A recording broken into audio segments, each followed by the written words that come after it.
Howdy everyone, Lonely Brony here. So you may have noticed my updating speed is rather irregular. There are days where I don't upload anything, and then I just a whole bunch of episodes.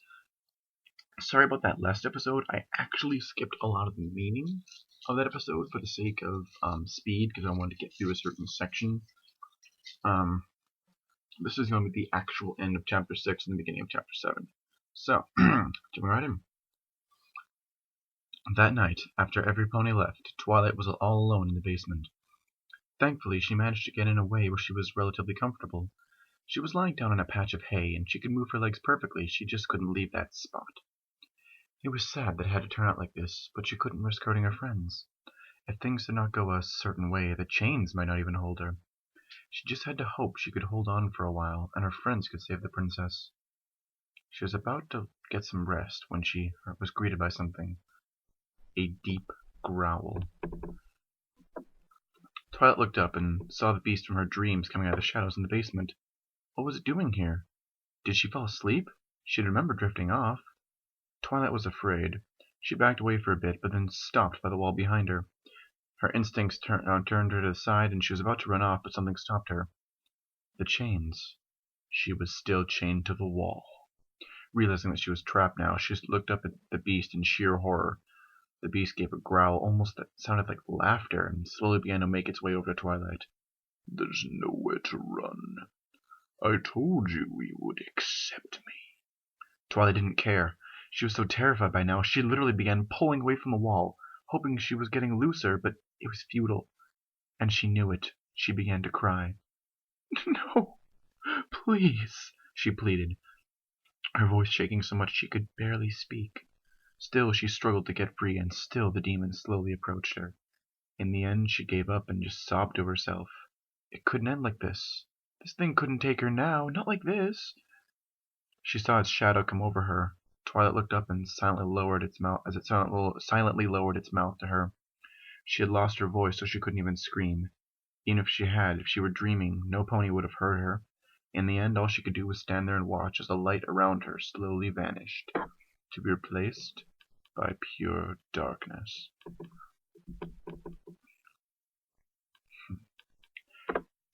I think I can get through this chapter too. Chapter 7, The Beginning.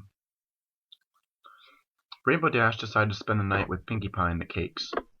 They were both still really upset by what happened at the library, but Rainbow Dash knew that Pinkie Pie was a lot more sensitive than she was, so she was a lot more upset. Rainbow was just mostly angry at Applejack. At the time, Rainbow Dash was resting on a small cloud she brought into Pinkie's room, trying not to think about it. Pinkie was the only one allowed to bring Pinkie was the only one to let her bring clouds into the room. "Dashy?" Pinkie asked softly. "What's up, Pinkie?" Dash asked, not turning to Pinkie Pie. "Do you really think Twilight is evil?" Pinkie asked. Rainbow turned to Pinkie and asked if she was joking, but she saw how serious she was at that question. Her mane, while it hadn't completely straightened, had lost a majority of its bounce. It actually looked pretty nice, but that sad expression really took away from her beauty. "Pinkie Pie," Rainbow Dash said, getting off her cloud and walking to her friend. "Remember when Discord attacked Ponyville and put us all under his weird spell? Applejack being a liar, you a brooder." "I was gray." "Fluttershy was a bitch, and I actually deserted you guys in the middle of a fight. But Twilight fought for us. She didn't give up on us, so we can't give up on her." "What if she does turn on us, though? Are we really gonna have to fight her?" "Hell no! I don't care what Applejack and Twilight say. I am not fighting my best friend. I spent more time with Twilight than anyone last year, and she doesn't have an evil bone in her body. If it does come to that, we'll just have to beat some sense into her." "So we are fighting her." Celestia, as cheerful as Pinkie Pie was normally, when she got depressed, it was a downward spiral from there. "Perhaps. But let's not kill her. If we do have to fight her, then I'm fighting to save her. I just wish we had an idea of what the hell was going on. Unfortunately, the only pony who knows that is Twilight. I don't think we're getting anything out of her." "Try again!" "Pinkie, please, Dashy, try to reach her. I don't want her to become our enemy." Dash tried to resist, but she just couldn't say no to Pinkie. She could never say no to Pinkie Pie. All right. Tomorrow morning I'll go down and talk to her. You will? I'll do everything I can. Just promise me you won't stop smiling, okay? It's a pinky promise. But you have to pinky promise not to give up. Got it. The two friends stood in front of them and began doing some sort of ritual. Cross my heart and hope to fly. Stick a cupcake in my eye, they said gleefully, followed by a session of laughter. They embraced each other, fell to the ground, and looked in each other's eyes. As the laughter died down, Rainbow Dash's heart began to race a bit, as it often did looking at Pinkie Pie. Her eyes, her mane, her laughter, her perfect curves all combined what Rainbow Dash considered the perfect... Whoa! Where was that coming from? Rainbow Dash got up instantly and ran over to her cloud. See you in the morning, Pinkie, Rainbow Dash said quickly. She didn't want Pinkie Pie to see her expression. She closed her eyes and forced the images out of her head. She wasn't that. She wasn't. Then why did she have such weird thoughts about Pinkie? Darkness. All she saw was darkness. She felt like she was falling down a bottomless pit of darkness and despair. She kept her eyes closed, afraid to open them. It's so lonely in here. Applejack, Fluttershy, Rainbow Dash, Pinkie Pie, Rarity, Spike, help me. As she said it, though, the realization hit her. They couldn't come to her aid. It was too late for her anyway. She couldn't run. She couldn't hide. All she could do was fall. Why am I running again? It seems pointless. You're the strongest pony in Equestria. Trixie's voice ran in her head. Was it true? Could she really be that strong? She'd never seen a pony as strong as her. She went up against Nightmare Moon. If it had been a fair fight, she might have been able to take on Discord. Not only that, but the element of magic, the strongest of the elements of harmony. The more she thought about it, the more it made sense. Princess Celestia was afraid of her. That's why she kept her from the truth and tried to keep her in the light. Her light. She was afraid Twilight would change her rule. She never had any plans for her. She never saw her as an equal. She never loved her. It was you, wasn't it? You turned Princess Celestia into stone, didn't you? Applejack accused her. She didn't ask what happened. She directly accused. Why would she accuse her like that? Weren't they supposed to be friends? She thought about the dream she had and remembered how all of them were trying to kill her. That look Applejack had that day when he accused her. She accused her. That was the same look as she had in the dream. It was beginning. They would try to kill her, just like in the dream. No, she wouldn't let it get to that. She would kill them first. All the love she had for them and Celestia was gone. All of it replaced by pure dark hatred. As she let the dark thoughts take over her mind, she felt herself fall faster and faster. In the end, she did open her eyes, and at the bottom she saw a red light. Her destination, her victory. She let that light envelop her, empower her, until she once again found herself at the basement of the library. Now that she was awake, it was time to reevaluate the situation.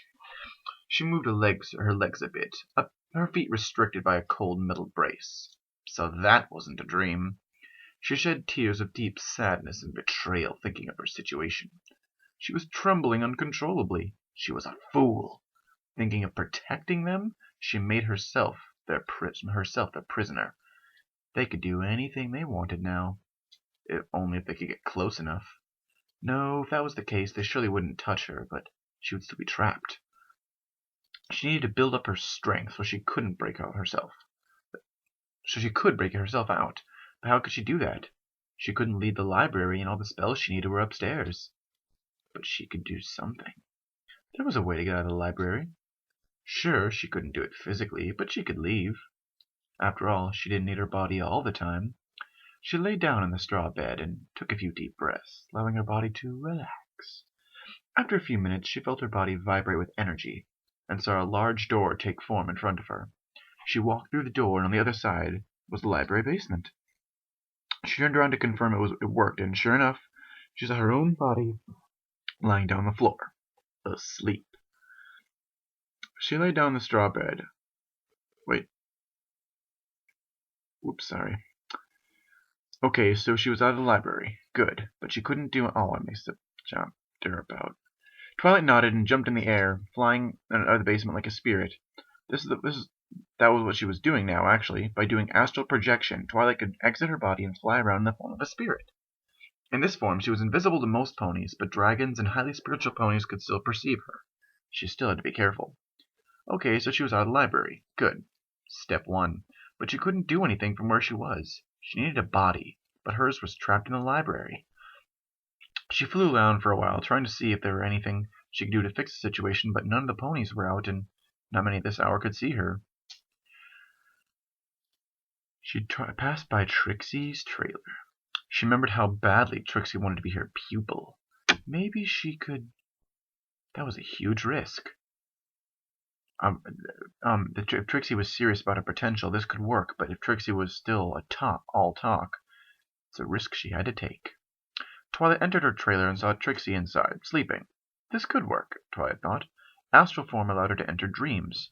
If she could use magic skill, she could actually take control of the dream and use that to communicate with her. Even if she wasn't worthy as a pupil, she would make a fine pawn. After all, blind loyalty is the greatest loyalty. Twilight floated over Trixie and allowed her horn to glow, glad to see her magic still worked. She then pointed her horn over to Trixie's head, focusing the images she wanted to send to Trixie. I'm going to cut it off there. So again, yeah, I'm sorry about my lack of uploads under random circumstances. I pretty much post when I can. I mean, I'm not that busy, but I get distracted with video games and all that junk. I am myself a fanfic writer, so if anybody thinks after like a halfway through point I should try, or at one point maybe I should try uploading some audios of that as well. I mean, mine is significantly shorter than this, so maybe doing a sub-project of my own fanfiction, Obsidian Bond. Leave in the comments if anybody cares if I should do that or not. In the meantime, yeah. Oh, for those who are listening to this, oh, too late. If you haven't already seen it, season 3 is coming out tomorrow, early in the morning. And I had a whole party to go to that was all about, like, watching season 3, all that. But true to my name of Lonely Brony, they decided to cancel. Or rather, say that I wasn't allowed to go, but they were still going. Anyway, so I'll talk to y'all later. Bye, everybody.